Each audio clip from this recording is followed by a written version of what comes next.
Mister maths நண்பர்கள் அனைவருக்கும் வணக்கம். உங்களுடன் இணைந்திருப்பது செல்வம். இன்றைக்கி நம்ம 6ஆம் வகுப்பில் இருக்கக்கூடிய மின்னியல் படத்தை பார்க்க போகிறோம். மின்னியல் அப்படின்னா என்னது? மின்சாரத்தை பற்றி படிக்கக்கூடிய ஒரு அறிவியல் பிரிவை தான் நம்ம மின்னியல்னு சொல்லுவோம். சரி, வாங்க அதை பற்றி டீட்டெயிலாக பார்க்கலாம். ஃபஸ்ட்டு மின் மூலங்கள். மின் மூலங்கள் அப்படிங்கிறது என்னென்னா, மின்சாரத்தை உருவாக்கக்கூடிய மூலங்களை தான் நம்ம மின் மூலங்கள்னு சொல்லுவோம். தமிழ்நாட்டில் எங்கெங்கெல்லாம் மின் மூலங்கள் இருக்குன்னு சொல்லி பார்க்கலாம் பாருங்கள். ஃபஸ்ட்டு அனல்மின் நிலையங்கள். அனல்மின் நிலையங்கள் வந்து கடலூர் மாவட்டத்தில் இருக்கிற நெய்வேலி, திருவள்ளூர் மாவட்டத்தில் இருக்கக்கூடிய 802 பகுதிகளிலையும் வந்து அனல்மின் நிலையங்கள் இருக்குது. நீர்மின் நிலையங்கள் வந்து சேலம் மாவட்டத்தில் இருக்கக்கூடிய மேட்டூர்லையும் திருநெல்வேலி மாவட்டத்தில் இருக்கக்கூடிய பாபநாசத்துலேயும் இருக்குது. அடுத்தது அணுமின் நிலையங்கள். அணுமின் நிலையங்கள் வந்து எங்கே இருக்குன்னு பார்த்தோமா, காஞ்சிபுரம் மாவட்டத்தில் இருக்கக்கூடிய கல்பாக்கம், திருநெல்வேலி மாவட்டத்தில் இருக்கக்கூடிய கூடங்குளம், இது ரெண்டுலேயும் வந்து அணுமின் நிலையங்கள் இருக்குது. நல்லா பார்த்துங்க, அணுமின் நிலையம் வேறு, அனல்மின் நிலையம் வேறு. சரிங்களா? இதை பற்றி நம்ம டீட்டெயிலாக பின்னாடி படிப்போம். இதை மட்டும் கொஞ்சம் தெளிவாக பார்த்துங்க. அனல்மின் நிலையங்கள் வந்து கடலூர் மாவட்டத்தில் இருக்க நெய்வேலியிலையும் எண்ணூர்லேயும் இருக்குது. சரிங்களா? திருவள்ளூர் மாவட்டத்தில் இருக்கக்கூடிய எண்ணூர் ஊர் பேர் கரெக்டாக ஞாபகம் வச்சுக்கிங்க. அனல்மின் நிலையம் வந்து நெய்வேலி, எண்ணூர்.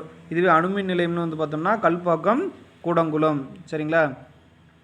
அடுத்தது காற்றாலைகள். காற்றாலை எங்கே இருக்குன்னு பார்த்தோம்னா கன்னியாகுமரி, குமரி மாவட்டத்தில் இருக்கக்கூடிய ஆரல்வாய்மொழிங்கிற பிளேஸ்லேயும், திருநெல்வேலி மாவட்டத்தில் இருக்கக்கூடிய கயத்தாருங்கிற இடத்துலையும் வந்து பார்த்தோன்னா இருக்குன்னு சொல்லியிருக்காங்க.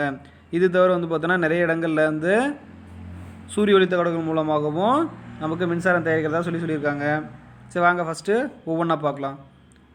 ஃபஸ்ட்டு அனல்மின் நிலையம். அனல்மின் நிலையம் அப்படிங்கிறது ஒன்றும் இல்லைங்க, நிலக்கரி, டீசல் அல்லது பிற வாயுக்களை எரிக்கிறதன் மூலமாக கிடைக்கக்கூடிய ஆற்றலை பயன்படுத்தி அவங்க நீராவியை வந்து பார்த்தோன்னா ஹீட் பண்ணுவாங்க. அந்த நீராவியை யூஸ் பண்ணி டர்பைனை இயங்க வைப்பாங்க. அந்த டர்பைன் வந்து பார்த்தோம்னா இதுனா 2 மின்கம்பிகளுக்கு இடையில் இருக்கக்கூடிய கம்பி சுருள் மூலமாக சுழலும். சரிங்களா? அது என்ன சொல்லியிருக்காங்க பாருங்க. டர்பைன் இயங்கும் பொழுது 2 மின்காந்தங்களுக்கு இடையில் வைக்கப்பட்டுள்ள கம்பிச்சுருள் சுழலுவதால் உருவாகும் மின்காந்த தூண்டலால் மின்சாரம் உருவாக்கப்படுகிறது. அதாவது ஒன்றும் இல்லைங்க, 2 காந்தங்களுக்கு இடையில் வந்து பார்த்தோம்னா ஒரு கம்பிச்சுருளானது சுழலும். எதனோட உதவியில்? டர்பைன் இயங்கிறது மூலமாக வந்து பார்த்தோன்னா டர்பைன் சுற்றுறது மூலமாக அதனோட இணைக்கப்பட்டுள்ள அந்த கம்பிச்சுருளை சுற்றும். ஸோ அப்படி சுற்றும் பொழுது வந்து பார்த்தோன்னா 2 மின்காந்த முனைகளுக்கு இடையே சுற்றும் பொழுது அங்கே என்னது மின்காந்த தூண்டல் ஏற்பட்டு அதன் மூலமாக மின்சாரம் உருவாக்கப்படுதுன்னு சொல்லியிருக்காங்க. சரிங்களா? அவ்வளோதான். மெயினாக இதை பார்த்துக்குங்க. அதாவது அனல்மின் நிலையங்களில் வெப்ப ஆற்றலானது மின்னாற்றலாக மாற்றப்படுகிறது. சரிங்களா? ஏன்னா நிலக்கரி இதெல்லாம் வந்து எரிக்கும் பொழுது என்ன உருவாகும்? வெப்பமானது உருவாகும். அந்த வெப்பத்தை பயன்படுத்தி தான் நீரை ஹீட் பண்ணி ஆவியாக மாற்றுவோம். அந்த ஆவி யூஸ் பண்ணி என்னது நம்ம டர்பைனை வந்து சுற்ற வைப்போம். அந்த டர்பைன் சுற்றுறது மூலமாக நமக்கு மின்காந்த அதாவது 2 காந்தங்க முனைகளுக்கு இடையே சுற்றுறதுனால நமக்கு அங்கே மின்காந்த தூண்டல் ஏற்பட்டு மின்சாரமானது உருவாக்கப்படுகிறது. சரிங்களா? ஸோ அப்போ இங்கே வெப்ப ஆற்றலானது என்னது மாத்திரம் மின்னாற்றலாக மாற்றப்படுகிறது. அடுத்தது நீர்மின் நிலையங்கள். நீர்மின் நிலையங்கள் ஒன்றும் இல்லைங்க, இது டைரெக்டான பிரின்சிபல். என்னது? இது மாதிரி நீர்மின் நிலையங்களில் வந்து பார்த்தோம்னா டைரெக்டாக ஒரு மேலிருந்து வந்து பார்த்தோம்னா தண்ணி ஊற்றுதா, இந்த தண்ணி ஊற்றுற இடத்துல வந்து பார்த்தோன்னா டர்பைன் வந்து ஃபிக்ஸ் பண்ணிடுவாங்க. டர்பைன் ஃபிக்ஸ் பண்ணுறதுல என்ன மேலிருந்து ஊற்றுற தண்ணியோட ஸ்பீடுனால அந்த டர்பைன் வந்து சுற்ற ஆரம்பிக்கும். ஸோ டர்பைன் சுற்றுறது மூலமாக அதனுடைய இணைக்கப்பட்டுள்ள கம்பி சுருள் என்னது உடனே வந்து பார்த்தோம்னா ரொட்டேட் ஆக ஆரம்பிக்கும். சரிங்களா? ரொட்டேட் ஆக ஆரம்பிச்சது என்ன ஆகும்? அந்த கம்பிச்சுருளானது 2 காந்த முனைகளுக்கு இடையே வந்து பார்த்தோன்னா சொல்லணும். ஸோ அப்படி சொல்கிறது மூலமாக என்ன ஆகும்? நமக்கு மின்சாரமானது உருவாக்கப்படும். சரிங்களா? மின்காந்த தூண்டப்பட்டு மின்சாரமானது உருவாக்கப்படும். இங்கே அப்போ என்னது தண்ணியுடைய இயக்காற்றல் வந்து என்னவா மாற்றுது? நமக்கு மின்னாற்றலாக மாற்றப்படுகிறது. அவ்வளோதான். அடுத்தது அணுமின் நிலையங்கள். அணுமின் நிலையங்கள் என்னது? அதாவது அணுக்களை வந்து பார்த்தோன்னா பிளந்து அதன் மூலமாக நீராவி வந்து பார்த்தோன்னா கொதிக்க வைப்பாங்க. அவ்வளோதான், வேறு ஒன்றும் கிடையாது. பாருங்கள், அணுக்கள் ஆற்றலை கொண்டு நீரானது கொதிக்க வைக்கப்படுகிறது. இதனால் உருவாகும் நீராவியை கொண்டு டர்பைன் இயக்கப்படுகிறது. டர்பைன் இயக்கத்தால் மின்சாரம் உருவாக்கப்படுகிறது. இங்கே வந்து என்னது அணுக்கரு ஆற்றலானது இயக்க ஆற்றலாகவும் மின்னாற்றலாகவும் மாற்றப்படுகிறது. இது ரொம்ப முக்கியம். சரிங்களா? இங்கே எல்லா இடத்துலையும் வந்து பார்த்தோன்னா ஒரு ஆற்றலை டைரெக்டாக ஒரு ஆற்றலாக மாற்றுறாங்க. ஆனால் இங்கே எப்படி ஃபஸ்ட்டு வந்து அணுக்கரு ஆற்றலை இயக்க ஆற்றலாக மாற்றுறாங்க, திரும்ப தான் வந்து என்னது மின்னாற்றலாக மாற்றுறாங்க. சரிங்களா? இது தெளிவாக பார்த்துக்குங்க. இது மட்டும் கொஞ்சம் டிஃப்ரெண்ட்டாக இருக்கும். அணுக்கரு ஆற்றலை ஃபஸ்ட்டு இயக்க ஆற்றலாகவும் அதுக்கப்புறம் தான் என்னது மின்னாற்றலாக மாற்றுறாங்க. சரிங்களா? அணுமின் நிலையங்களில் எப்படி ஆற்றல் மாற்றதுன்னு சொல்லி கேட்டோம்னா எப்படி மாறும்? ஃபஸ்ட்டு அணுக்கரு ஆற்றலானது இயக்காற்றலாகவும் திரும்ப இயக்காற்றலானது மின்னாற்றலாகவும் மாற்றப்படும் சொல்லியிருக்காங்க. அவ்வளோதான். அடுத்தது காற்றாலை ஆற்றல். காற்றாலை ஆற்றல் இது நமக்கு தெரிஞ்ச தெளிவான பிரின்சிபல் தான். என்னது? காற்றாலைகள் வந்து பார்த்தோன்னா இருக்கக்கூடிய அந்த காற்று வந்து பார்த்தோம்னா அதிகமாக அடிக்கிறதன் மூலமாக அந்த ரெக்கைகள் வந்து சுழலும். ஸோ அந்த ரெக்கைகள் சுழலும் மூலமாக வந்து பார்த்தோன்னா உள்ள இருக்க டர்பைன் வந்து பார்த்தோன்னா சுழலும். அதன் மூலமாக வந்து என்னது மின்சாரமானது தயாரிக்கப்படுகிறது. சரிங்களா? இங்கு இயக்க ஆற்றலானது மின்னாற்றலாக மாற்றப்படுகிறது. இங்கே என்னது இயக்க ஆற்றல் தான் மின்னாற்றலாக மாற்றுறாங்க. அடுத்தது மின்கலன். மின்கலன் அப்படிங்கிறது ஒன்றும் இல்லைங்க, வேதி ஆற்றலை மின்னாற்றலாக மாற்றக்கூடிய கருவி தான் நம்ம மின்கலன்னு சொல்லுவோம். சரிங்களா? வேதி ஆற்றலை மின்னாற்றலாக மாற்றக்கூடியது. இதில் என்ன பண்ணுவாங்கன்னா அதாவது அயனிகளாக பிரியக்கூடிய ஒரு சொல்யூஷன் எடுத்துப்பாங்க. சரிங்களா? சொல்யூஷனை மின் பகுதியை யூஸ் பண்ணுவாங்க. உதாரணத்திற்கு NaClன்னு எடுத்துக்கோங்களேன். NaCl அப்படிங்கிறது என்னது ஒரு மின் பகுதி. இதில் வந்து Na + Cl- மைனஸ்னு எடுக்குமா, அதே மாதிரி HClன்னு எடுத்துகிட்டு அதில் என்னது H + Cl- மைனஸ்ன்னு சொல்லலாம் நமக்கு பிரியும். ஸோ அது மாதிரியான அயனிகளை வந்து பார்த்தோன்னா மின் பகுதிகளாக எடுத்துக்கிட்டு அந்த வேதிவினை நிகழக்கூடிய இடத்துல வந்து பார்த்தோம்னா மின்கல அடுக்கில் நேர்மின் வாயு எதிர்மின்னு சொல்லி வச்சுருப்பாங்க.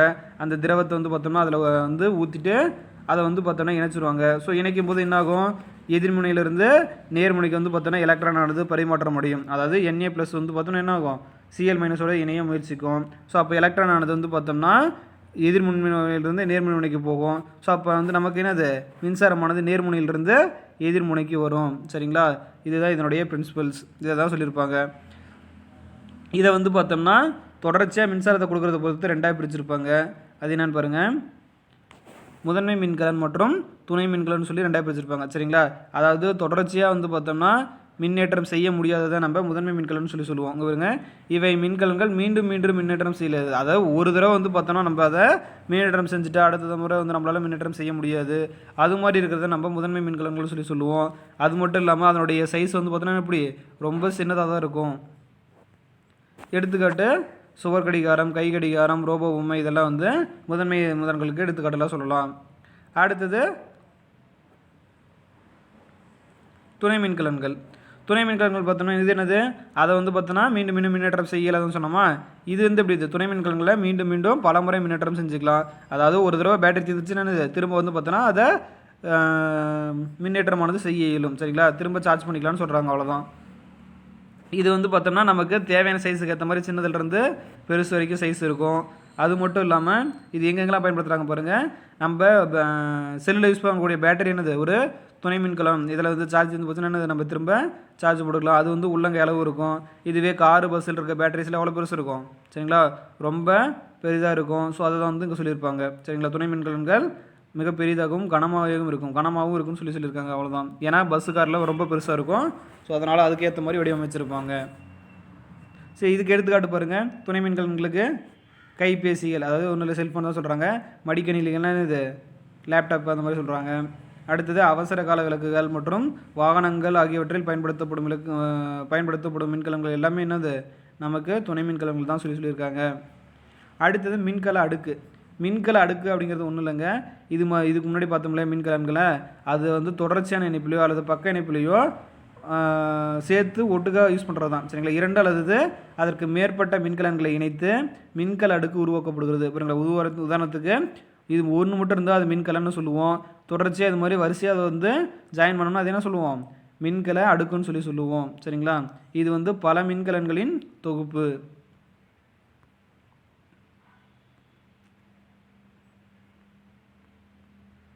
அடுத்தது மின் சுற்றுகள்.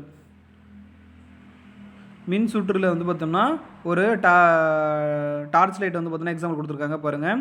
இதில் வந்து என்னென்ன இருக்குன்னு பாருங்கள். ஃபஸ்ட்டு மின் சுற்று என்பது மின்கலத்தின் நேர்முனையிலிருந்து எதிர்முனைக்கு மின்னூட்டம் செல்லும் தொடர்ச்சியான மூடிய பாதையாகும். உதாரணத்துக்கு பாருங்கள், இது வந்து பார்த்தோன்னா என்னது மின் சுற்றில் 2 மின்கலன்கள் இணைச்சிருக்காங்க. சரிங்களா? முதல் மின்கலம் இது வந்து இன்னொரு மின்கலம், மொத்தம் 2 மின்கலன்கள் இணைச்சிருக்காங்க. இணைக்கும் போது எப்படி பாருங்கள், ஒரு முனையில் நேர்முனையும் இன்னொரு முனையில் எதிர்முனையும் இருக்க மாதிரி இணைச்சிருப்பாங்க. சரிங்களா? அதனால தான் இந்த எதிர்முனையும் நேர்முனையும் இங்கே இணைஞ்சிருக்கு. ஸோ ஒரு முனையில் நேர்முனையும் இன்னொரு முனையில் எதிர்முனையும் இருக்க மாதிரி இணைச்சிருக்காங்க. இதை வந்து இந்த மின் கம்பி மூலமாக இணைச்சிருக்காங்க. சரிங்களா? மின் கம்பி மூலமாக இணைச்சிருக்காங்க. இந்த சுவிட்ச் பக்கத்தில் என்னது, இந்த 2 கம்பி வந்து பார்த்தோம்னா இந்த சுவிட்சை ஆன் பண்ணோம்னா 2 கம்பி இணையும். இதுவே இந்த சுவிட்ச் ஆஃப் பண்ணோம்னா 2 கம்பியும் விரிஞ்சிடும். இந்த இதில் தான் வந்து பார்த்தோன்னா லைட்டை ஆஃப் பண்ணி ஆன் பண்ணுறது நம்ம. சரிங்களா? அதை தான் வந்து ஷார்ட்டாக வந்து டார்ச் லைட் எடுத்து கொடுத்துருக்காங்க. பாருங்கள், இதில் என்னென்ன இருக்குன்னு பாருங்கள். ஃபஸ்ட்டு வந்து பார்த்தோன்னா மின்கலன். சரிங்களா? அல்லது மின்கல அடுக்கு. இதுதான் என்னது, மின்னோட்டத்தை தரக்கூடிய மூலம். அதாவது அந்த பேட்டரி தான் சொல்கிறாங்க மின்கலன் அல்லது மின்கல அடுக்குங்கிறது. நம்ம யூஸ் பண்ணுற செல்லை தான் வந்து மின்கலன் அல்லது மின்கல அடுக்குன்னு சொல்கிறாங்க. அடுத்தது இணைப்பு கம்பிகள். அதை 2ஐயும் வந்து பார்த்தோன்னா நேர்மின் முனையும் எதிர்மின் முனையும் இணைக்கக்கூடிய அந்த இணைக்க கம்பியை இணைக்கக்கூடிய கம்பியை இணைப்பு கம்பின்னு சொல்கிறாங்க. இது வந்து எதுக்கு யூஸ் ஆகுதுன்னா மின்னோட்டத்தை எடுத்து செல்லக்கூடியதுக்கு யூஸ் ஆகுதுன்னு சொல்லியிருக்காங்க. அடுத்தது மின் விளக்கு. இதை தான் வந்து பார்த்தோன்னா நம்ம பயன்படுத்தக்கூடிய அமைப்பு. எதுக்கு வேணுமோ அதுக்கு நம்ம யூஸ் பண்ணிப்போம். அடுத்தது சாவி. சாவி அப்படிங்கிறது என்னது? அதாவது வந்து பார்த்தோன்னா அந்த டைமில் மின்னோட்டமானது பாயணுமா பாயக்கூடாதுன்னு டிசைட் பண்ணுறதுக்கு பயன்படுத்தக்கூடிய அமைப்பு தான் என்னது? சாவின்னு சொல்லுவோம். சரிங்களா? ஒன்றும் இல்லைங்க, நம்ம வீட்டில் யூஸ் பண்ணக்கூடிய சுவிட்சை தான் என்னது? சாவி. பாருங்கள், திறந்த சுற்று அப்படிங்கிறது ஒன்றும் இல்லை. இது மாதிரி வந்து பார்த்தோம்னா என்னது? ஒரு மின்கலன், ஒரு சாவி, ஒரு பயன்படுத்தக்கூடிய அமைப்பு. சரிங்களா? அதாவது மின் விளக்கு இதாக ஒன்று எடுத்துக்கலாம், லைட் இது மாதிரி ஒன்று எடுத்துக்கலாம். ஸோ இதில் வந்து பார்த்தோம்னா சாவியானது திறந்த நிலையில் இருக்குது. அதாவது ஆஃப் பண்ணி இருந்ததுன்னா அதை வந்து பார்த்தோன்னா நம்ம என்னது? திறந்த மின்சுற்றுன்னு சொல்லுவோம். சரிங்களா? அதாவது லைட்டை வந்து பார்த்தோன்னா ஆஃப் பண்ணி இருந்ததுன்னா அதை திறந்த மின்சுற்றுன்னு சொல்லுவோம். இதில் வந்து பார்த்தோன்னா என்னது? லைட்டு வந்து பார்த்தோன்னா எரியாது. இதே மூடி மின்சுற்றுன்னு என்னது? அதே சாவியை நம்ம ஆன் பண்ணி விட்டுருவோம். அதுதான் வந்து பார்த்தோன்னா மூடிய மின்சுற்று. ஸோ இப்போ வந்து பார்த்தோன்னா சுற்றில் வந்து மின்னோட்டமானது பாயும் பொழுது என்னது? நமக்கு மின் விளக்கானது ஒளிரும். சரிங்களா? அதாவது ஒன்றும் இல்லைங்க, அந்த சாவி அப்படிங்கிறது ஒன்றும் இல்லை, அந்த இணைப்பு கம்பி தான். சரிங்களா? அதாவது இணைப்பு கம்பி வந்து திறந்த நிலையில் வந்து பார்த்தோம்னா ரெண்டும் ஜாயின் இருக்காது. ஸோ அதனால் வந்து பார்த்தோம்னா இது வழியாக கரண்ட்டு பாஸ் ஆகாது. இதுவே மூடிய மின்சுற்றில் என்னது? இந்த சாவியானது வந்து பார்த்தோம்னா க்ளோஸ் ஆகிடும். ஸோ க்ளோஸ் ஆகும்போது என்னது? எல்லாமே இணைப்புக்குள்ளே வந்துடும். ஸோ அப்போ அதனால் வந்து பார்த்தோம்னா இரண்டு பக்கம் வந்து பார்த்தோம்னா நேர்மின்முனை எதிர்மின்முனை இணைஞ்சு நமக்கு லைட்டானது எரியும். அவ்வளோதான். அடுத்தது மின்சுற்றினுடைய வகைகள் கொடுத்துருக்காங்க பாருங்கள். எளிய மின்சுற்று, தொடர் இணைப்பு, பக்க இணைப்பு. ஃபஸ்ட்டு வந்து எளிய மின்சுற்று. என்ன இருக்குன்னு பார்த்தோம் நம்ம? ஒரு மின்கலன் இருக்கும், ஒரு சாவியானது இருக்கும், இன்னொன்று வேறு என்ன? ஒரு இணைப்பு கம்பியானது இருக்கும். சரிங்களா? இது மாதிரி மின்கலன், இணைப்பு கம்பி மற்றும் சாவி, இது மூணு சேர்ந்தது தான் நம்ம எளிய மின்சுற்றுன்னு சொல்லுவோம். சரிங்களா? அடுத்தது தொடர் இணைப்பு. தொடர் இணைப்பில் என்ன பண்ணுவோம்?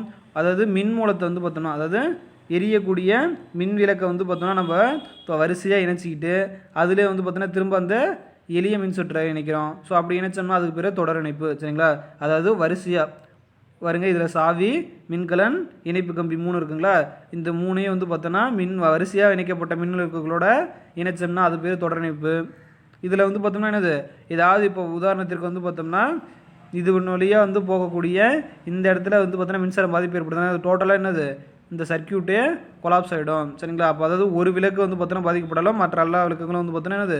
பாதிக்கப்படும்னு சொல்லியிருக்காங்க. அடுத்தது பக்க இணைப்பு. பக்க இணைப்பில் என்னது? சேம் அதே மாதிரி தான் அந்த விளக்குகளை வந்து பார்த்தோன்னா ஒன்றுக்கொன்று இணையாக இணைச்சிக்கிறது. சரிங்களா? இங்கே ஒரு விளக்குனா அதுக்கு இணையாக இங்கே ஒரு விளக்கு, அது மாதிரி இணைச்சு சர்க்கியூட்டை மேக் பண்ணுறோம். ஸோ இப்போ இந்த சர்க்கியூட்டில் வந்து என்னது? நேர் மின்முனையும் எதிர் மின்முனையும் இணைச்சிடுறோம். இணைக்கும் போது என்னது? மின்கலன், இணைப்பு கம்பி, சாவி 3 வந்து பார்த்தோன்னா இப்போ ஒவ்வொருக்கும் ஒவ்வொரு தனித்தனி சாவிகள் வந்து பார்த்தோன்னா நினச்சிருக்கோம். ஸோ இப்போ வந்து பார்த்தோம்னா இதன் வழியாக வந்து மின்சாரமானது பாயும் பொழுது என்ன நடக்கும்? உதாரணத்திற்கு இப்போ இங்கே வந்து பார்த்தோன்னா சர்க்கியூட்டில் பிரேக் ஆகிடுச்சுன்னா இப்போ இந்த விளக்கு மட்டும்தான் எரியாமல் போகும். ஆனால் இந்த விளக்கானது வந்து பார்த்தோன்னா நமக்கு என்ன ஆகும்? எரிஞ்சிகிட்டே இருக்கும். சரிங்களா? அதை தான் அங்கே சொல்லியிருப்பாங்க. ஸோ அப்போ வந்து இது மாதிரியான பக்க இணைப்பில் உள்ள மின்சுற்று தான் வந்து என்னது? நம்ம வீடுகளில் பயன்படுத்தக்கூடிய மின்சுற்றுன்னு சொல்லியிருப்பாங்க. ஏன்னா ஒரு வீட்டில் வந்து பார்த்தோன்னா பாதிப்படைஞ்சாலும் மற்ற வீட்டில் பாதிப்பு அடையக்கூடாது அப்படிங்கிறதுக்காக எல்லா வீடுகளையும் பக்க இணைப்பில் தான் வந்து மின்சுற்று இணைப்பானது கொடுத்துருக்குன்னு சொல்லியிருக்காங்க. அடுத்து உங்களுக்கு திரும்பி கொடுத்துக்கான்னு பாருங்கள். ஈல் என்னும் ஒரு வகை மீன் மின்சாரத்தை உருவாக்கும் திறன் கொண்டது. இவை மின்னதிர்வை வெளியிட்டு எதிரிகளிடமிருந்து தங்களை காத்து கொள்ளவும் தங்களது உணவை பிடிக்கவும் செய்கின்றன. சரிங்களா? ஈங்கிற ஒரு மீன் வந்து பார்த்தோம்னா மின்சாரத்தை வந்து பார்த்தோன்னா வெளியிடுன்னு சொல்லியிருக்காங்க. ஸோ இதனால் இது மின்னதிர்வை வெளியிட்டு வந்து பார்த்தோம்னா எதிரிகளிடமிருந்து தன்னை காத்து கொள்ளவும் உணவை வந்து பார்த்தோன்னா பிடிக்கவும் செய்யுதுன்னு சொல்லியிருக்காங்க. அடுத்தது அம்மீட்டர். அம்மீட்டருங்கிறது நமக்கு தெரியும் என்னது? ஒரு சுற்றில் வந்து பார்த்தோன்னா பாயக்கூடிய மின்னோட்டத்தை அளவிட பயன்படுத்தக்கூடிய கருவி தான் நம்ம அம்மீட்டர்னு சொல்லுவோம். இதை வந்து தொடர் இணைப்பில் நம்ம இணைக்க வேண்டும். இது ரொம்ப முக்கியம். சரிங்களா? இதை நிறைய தடவை கொஸ்டின்லேயே கேட்டிருக்காங்க. அம்மீட்டரை வந்து பார்த்தோம்னா இது எந்த இணைப்பில் இணைக்க வேண்டும்னு சொல்லி கேட்பாங்க. சரிங்களா? அது மின்னோட்டத்தை நன்கு மின்னோட்டம் பாயறதுக்கு வந்து பார்த்தோம்னா எந்த மின்சுற்றில் இணைக்கிறதுன்னு சொல்லி கேட்பாங்க. அப்படி கேட்கும்போது என்ன சுற்றில் இணைக்கணும்? அதாவது தொடர் இணைப்பில் இணைக்கணும். சரிங்களா? அம்மீட்டரை வந்து பார்த்தோம்னா தொடர் இணைப்பில் இணைச்சா தான் நமக்கு தேவையான ரீடிங்ஸ் எல்லாம் வந்து பார்த்தோம்னா கிடைக்கும். ஸோ இதை நல்லா தெளிவாக பார்த்துக்கோங்க. சரிங்களா? மின்னோட்டமானது நல்லா பாயறதுக்காக நம்ம அதை தொடர் இணைப்பில் இணைப்போம். அடுத்தது மின்பொருட்களின் குறியீடுகளின் பட்டியல். அதாவது எதுக்கு என்னென்ன குறியீடுன்னு சொல்லியிருக்காங்க. ஃபஸ்ட்டு வந்து பார்த்தோன்னா மின்கலனுக்கு வந்து செல்லுங்களா பேட்டரிக்கு, அதாவது ஒரு பாசிட்டிவும் ஒரு நெகட்டிவும் போட்டோம்னா அது என்னது? மின்கலன்னு சொல்லுவோம். இதுவே மின்கல அடுக்குன்னா அது வந்து தொடர்ச்சியாக 3 பேட்டரி வச்சுருக்காங்களா, அதே மாதிரி தான் நம்ம அது மாதிரி தொடர்ச்சியாக 3 போட்டோம்னா அது மின்கல அடுக்கு. அடுத்த சாவி திறந்தது. இதில் வந்து பார்த்தோன்னா 2 முனைகளும் டச் ஆகாமல் இருக்குதா, இது வந்து திறந்த நிலை. இதே மூடி நிலைனா 2 முனையும் டச்சாக இருக்கும். அவ்வளோதான். அடுத்தது மின் விளக்கு வந்து எப்படி வேணால் போடலாம் சரிங்களா. அதாவது இது வந்து பார்த்தோன்னா அது ஒளிராத நிலை ஆஃப் பண்ணி இருக்கும்போது வந்து பார்த்தோன்னா மின் விளக்கு எப்படி போடணும், இதுவே வந்து பார்த்தா எரிஞ்சிட்டு இருக்கும்போது அதன் மேலே வந்து பார்த்தோன்னா 4 கோடுகளை போட்டோம்னா என்னது அது வந்து எரியிறதா நம்ம சொல்லி சொல்கிறதா அர்த்தம். அடுத்தது இணைப்பு கம்பிங்கிறது என்னது, 2 பகுதியில் வந்து பார்த்தோன்னா இணைக்கிற ஒயர் தான் நம்ம இணைப்பு கம்பின்னு சொல்லி சொல்லுவோம். ஸோ அதை வந்து பார்த்தோன்னா நேர் ஒரு கோடு போட்டோம்னா அது வந்து இணைப்பு கம்பின்னு சொல்லிக்கலாம், அவ்வளோதான். அடுத்து பாருங்கள், மின் கடத்திகள் மற்றும் அறுதிர் கடத்திகள். அதாவது மின்சாரத்தை கடத்தக்கூடிய பொருட்கள் வந்து பார்த்தோன்னா மின் கடத்திகள்னு சொல்லி சொல்லுவோம் சரிங்களா. இதுவே தன் வழியாக மின்சாரத்தை அனுமதிக்காத பொருட்களை மின் கடத்தா பொருட்கள்னு சொல்லி சொல்லுவோம். ஃபஸ்ட்டுங்க பாருங்கள், மின் கடத்திகள் கொடுத்துருக்காங்க. கடத்தியில் மின்னூட்டங்கள் பாயும் வீதமே மின்னோட்டம். இது நமக்கு ஏற்கனவே தெரியும் சரிங்களா. மின்னூட்டம் அதாவது I = Q/T படிச்சிருப்போம். அதாவது மின்னூட்டமானது பாயக்கூடிய வீதம் தான் மின்னோட்டம்னு சொல்லி அளவீடுகள் படத்துலேயே நம்ம படிச்சிருப்போம். ஸோ அப்படி எந்தெந்த பொருட்கள் வந்து பார்த்தோன்னா தன் வழியாக மின்னோட்டத்தை செல்ல அனுமதிக்குதோ அதை மின் கடத்திகள்னு சொல்லி சொல்கிறோம். உதாரணத்திற்கு காப்பர் தான், அதாவது உலோகங்களான தாமிரம், இரும்பு, அலுமினியம் மற்றும் மாசுபட்ட நீர், புவி போன்றவை இதெல்லாம் வந்து என்னது மின் கடத்திகளுக்கு எடுத்துக்காட்டுகள் சரிங்களா. அது காப்பர்னாலும் தாமிரம்னாலும் ஒன்று தான், கன்ஃபியூஸ் ஆகிக்காதீங்க. அடுத்தது அறுதிர் கடத்திகள் என்னது, தன் வழியாக மின்னோட்டத்தை செல்ல அனுமதிக்காத பொருட்களை நம்ம அறுதிர் கடத்திகள்னு சொல்லி சொல்லுவோம், அல்லது மின் கடத்தா பொருள்னு சொல்லி சொல்லுவோம். எடுத்துக்காட்டு பாருங்கள், பிளாஸ்டிக், கண்ணாடி, மரம், ரப்பர், பீங்கான், எஃபோனைட் இது எல்லாமே எதுக்கு எடுத்துக்காட்டு, அறுதிர் கடத்திகளுக்கான எடுத்துக்காட்டுகள்.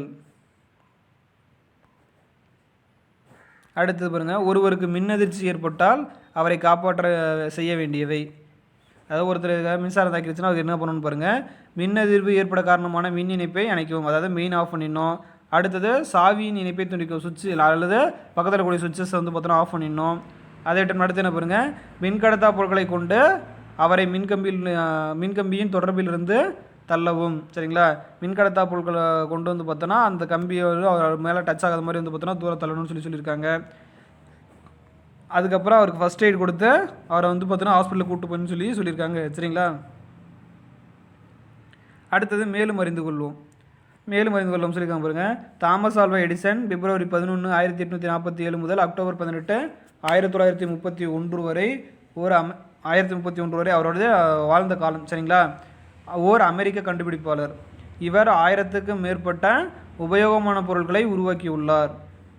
அவற்றில் பல வீடுகளில் பயன்படுத்தக்கூடியவை. மின்விளக்கை கண்டுபிடித்ததற்காக நாம் அவரை வென்றும் போற்றுகிறோம் சரிங்களா. நிறைய கண்டுபிடிப்புகளை கண்டுபிடிச்சிருக்காரு. அதில் வந்து பார்த்தோன்னா மின்விளக்கை கண்டுபிடிச்சதுக்காக இன்ன வரைக்கும் அவரை நம்ம நினச்சி பார்த்துருக்கோம்னு சொல்லியிருக்காங்க. இதில் வேறு எதுவும் சொல்லலை சரிங்களா. இந்த டேட்டு இயர்லாம் தேவையில்லை, சும்மா பார்த்து வச்சுக்கிங்க, கேட்க மாட்டாங்க மேக்ஸிமம். அவ்வளோதாங்க, இதோட வந்து பார்த்தோம்னா இந்த பாடமானது முடிஞ்சு மிக எளிமையாக இருந்திருக்கும் சரிங்களா. ஒன்றுமே இல்லை, எல்லாமே வந்து பார்த்தோன்னா அதனுடைய பெயர்லேயே வந்து பார்த்தோம்னா கிடச்சிருக்கும் சரிங்களா. மின் விளக்குனா என்ன, மின் சுற்றுனா என்ன, எல்லாமே நமக்கு தெரிஞ்சது தான். அது மட்டும் இல்லாமல் நீங்கள் படிக்க வேண்டியது என்னது, என்ன ஆற்றலாக மாறுது சரிங்களா. அணுமின் நிலையத்தில் என்ன ஆற்றலாக மாறுது, அனல் மின் நிலையத்தில் என்ன ஆற்றலாக மாறுது, காற்றாலைகளில் அது மாதிரி ஒவ்வொரு இடத்துலையும் வந்து பார்த்தோன்னா இது மாதிரி அட்டனை இதெல்லாம் மாட்டுறாங்க. மின்சாரம் வந்து பார்த்தோன்னா எப்படி பாயும் இதெல்லாம் வந்து பார்த்தோன்னா சொல்லியிருப்பாங்க. அவ்வளோதாங்க, இது வந்து பார்த்தோன்னா இந்த படம் இதோடு முடிஞ்சு. இதுக்கு அடுத்தடுத்த படங்களில் இது தொடர்ச்சியாக வந்து இன்னும் படிக்கலாம். தேங்க்யூ.